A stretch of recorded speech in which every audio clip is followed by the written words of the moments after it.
দেখুন আপনার ইসলামিক জ্ঞান কতটা। এই প্রশ্নের উত্তর দিতে পারেন কিনা। 1 নম্বর প্রশ্ন, দাজ্জাল কোন অঞ্চল থেকে আত্মপ্রকাশ করবে? Option number A Yemen, option number B Khorasan, option number C মিশর।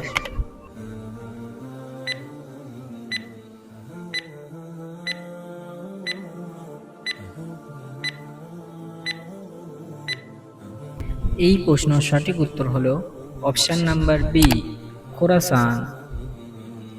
দাজ্জাল পূর্ব দিকের খোরাসান নামক অঞ্চল থেকে আত্মপ্রকাশ করবে।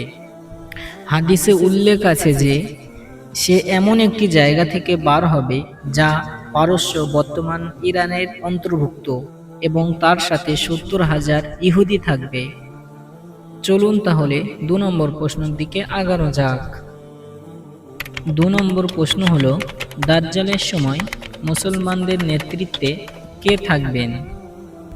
অপশন নাম্বার এ ঈসা আলাইহিস সালাম, option number B Imam Mahdi, option number C Khalid bin Walid.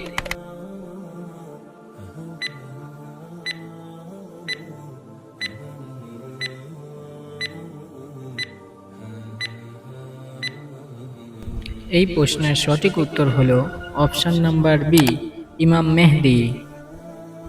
দাজ্জালের ফিতনার সময় মুসলিম উম্মাহর নেতৃত্বের দায়িত্বে থাকবেন ইমাম মেহদি। তিনি মুসলমানদেরকে একত্রিত করে এবং দাজ্জালের বিরুদ্ধে যুদ্ধের প্রস্তুতি নেবে।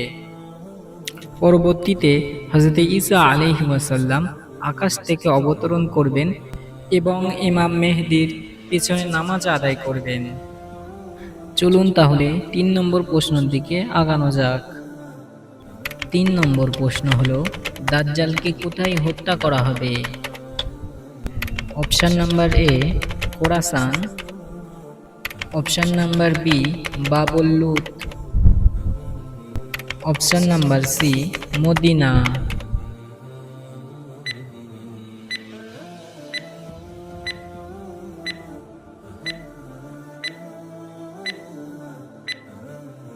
এই প্রশ্ন সঠিক উত্তর হলো অপশন নাম্বার বি বাবুল লুত।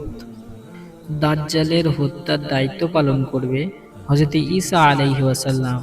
বর্তমানে ফিলিস্তিনের তেল আবাবির কাছে লুত নামক একটি প্রবেশদ্বার বা গেট রয়েছে, যাকে হাদিসে বাবুল লুত বলা হয়েছে। সেখানে হযরত ঈসা আলাইহিস সালাম দাজ্জালকে আঘাত করে চিরতরে শেষ করে দেবেন।